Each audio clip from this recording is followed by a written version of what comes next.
ஓம் சாய்ராம். நல்லது நினைப்போம், நல்லது நடக்கும். இன்றைக்கி நம்ம ரொம்ப முக்கியமான ஒரு டாபிக் பார்க்க போகிறோம்.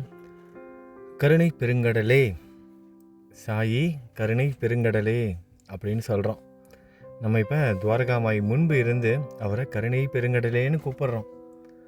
நம்மளோட சாயியோட கருணையை பற்றி நம்ம எல்லாருக்கும் நல்லாவே தெரியும். இருந்தாலும் ஒரு சில நேரத்தில் சாயி நான் தவறு செய்துட்டேன், என்னை மன்னிச்சிடுங்க, ஏதோ தெரியாமல் செய்கிற ஒரு தவறுக்காக ஒரு சில நேரத்தில் மன்னிப்பு கேட்போம். நம்ம எல்லாருமே ஏதாவது ஒரு சந்தர்ப்பத்தில் நம்ம மனிதர்கள் தானே மன்னிப்பு கேட்போம். பொதுவாக இறைவனை வணங்கும் போது பார்த்தோம் அப்படின்னா கருணை கடலேன்னு சொல்லுவோம், ஆபத் பாந்தவனேன்னு சொல்லுவோம், முக்கியமாக பக்த வக்ஷலா அப்படின்னு சொல்லுவோம். எப்போதுமே பகவான் யாரையும் வெறுக்க மாட்டார். அவர்கள் செய்கிற தவறுகளை மட்டும்தான் வெறுப்பார். அது யாராக வேணால் இருந்தாலும் சரி, இந்த உலகத்தில் இருக்கிற ஒவ்வொரு உயிரினங்களும் அவரோட அம்சம். நம்ம 2 நாள் முன்னாடி கூட பார்த்தோம், பதிவில் கேட்டிருப்போம்.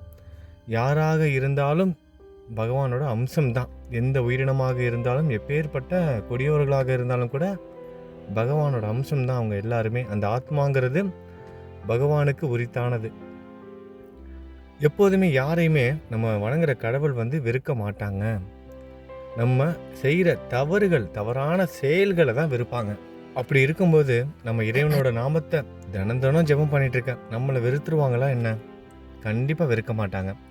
ஒரு சில உதாரணங்களோடையே நம்ம இன்னைக்கு இந்த பதிவை பார்க்கலாம்.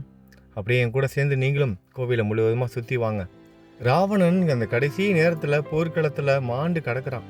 ராவணன் ஸ்ரீராமன் பார்க்குறாரு. ராவணன் அவ்வளோதான், எல்லாம் முடிஞ்சிருச்சு.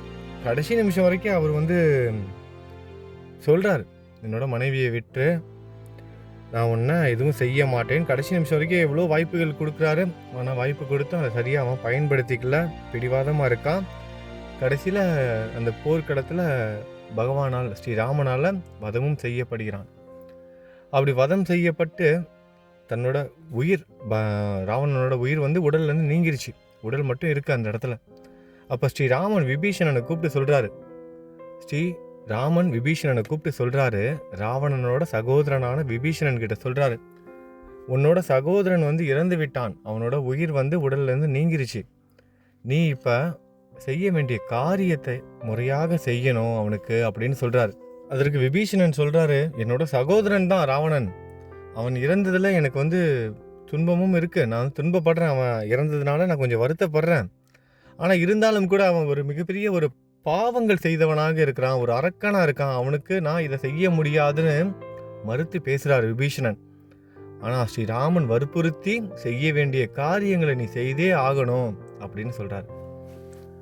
பகவானோட கருணை, ஸ்ரீராமனாக நம்ம சாயியை நினைக்கிறோம்.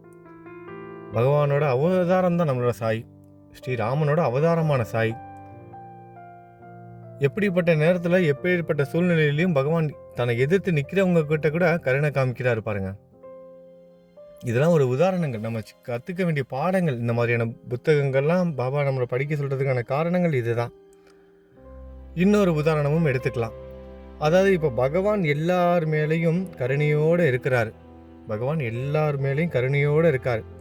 பக்தர்களாகிய நம்மளும் அதே வழியில் தான் நடக்கணும். பக்தர்களாகிய நம்மளும் அதே எண்ணத்தோடு இருக்கணுங்கிறது தான் நம்ம குருவோட விருப்பமும் கூட. ஆனால் இன்றைக்கி நிறைய பக்தர்கள் என்ன செய்கிறாங்க, பாதி நேரம் ஒரு 10 நிமிஷம் அவங்க பிரார்த்தனை பண்ணாங்கன்னா ஒரு 5 நிமிஷம் அவங்களுக்காக வேண்டுவாங்க. மீதி 5 நிமிடங்கள் அவங்களோட விரோதிக்காக செலவு பண்ணுவாங்க.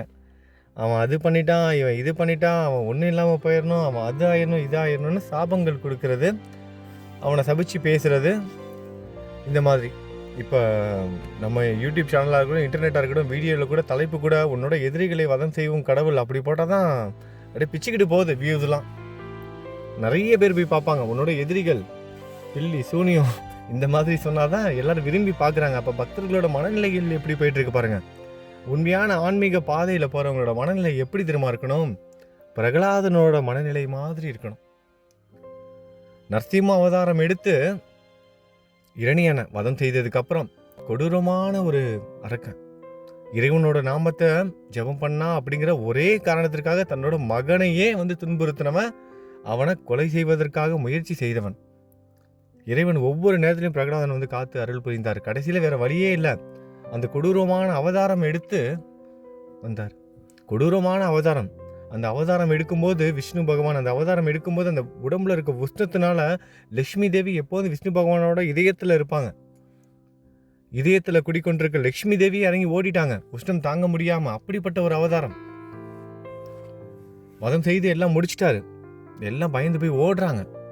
பக்கத்துல எல்லாம் யாரும் நெருங்கிறதுக்கு, தேவர்கள்லேருந்து எல்லாரும் பக்கத்தில் வர்றதுக்கே வந்து முடியல. யாருடா இவரை சாந்தப்படுத்துறதுன்னு தெரியல. அப்படிப்பட்ட ஒரு சூழ்நிலை. ஆனால் அங்கே ஒரே ஒருத்தன் மட்டும் பயப்படாமல் பக்கத்தில் போனான், பிரகலாதன். அந்த சிசு, அந்த குழந்தை, அந்த பையன், அந்த பாலகன் மட்டும் நரசிம்ம அவதாரம் பக்கத்தில் போகிறான். அந்த பையன் மட்டும். இவர் சிங்க அவதாரம் தானே எடுத்திருக்காரு. பாதி சிங்கம் பாதி மனிதர்கள் எல்லாம் கலந்த மாதிரி ஒரு அவதாரம். தன்னோட நாக்கை வச்சு நக்கி நக்கி விட்டுறாரு. சிங்கம் அதான பண்ண, விலங்குகள் அதானே செய்யும். அன்பை எப்படி வெளிப்படுத்தும்? தன்னோட நாவினால வந்து நக்கி நக்கி கொடுக்கும். அந்த மாதிரி நரசிம்ம அவதாரம் இவர் என்ன பண்ணுறாரு, பிரகலாதனை நக்கி நக்கி விட்டுறாரு மடியில் தூக்கி வச்சுக்கிட்டு.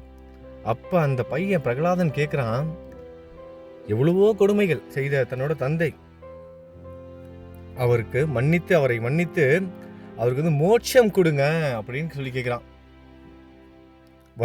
பகவானால் வதம் செய்யப்பட்ட இரணியனுக்கு மோட்சத்தை கொடுங்க அப்படின்னு அந்த பையன் கேட்குறான். பக்தர்களோட மனநிலையும் அப்படிதான் இருக்கணும்.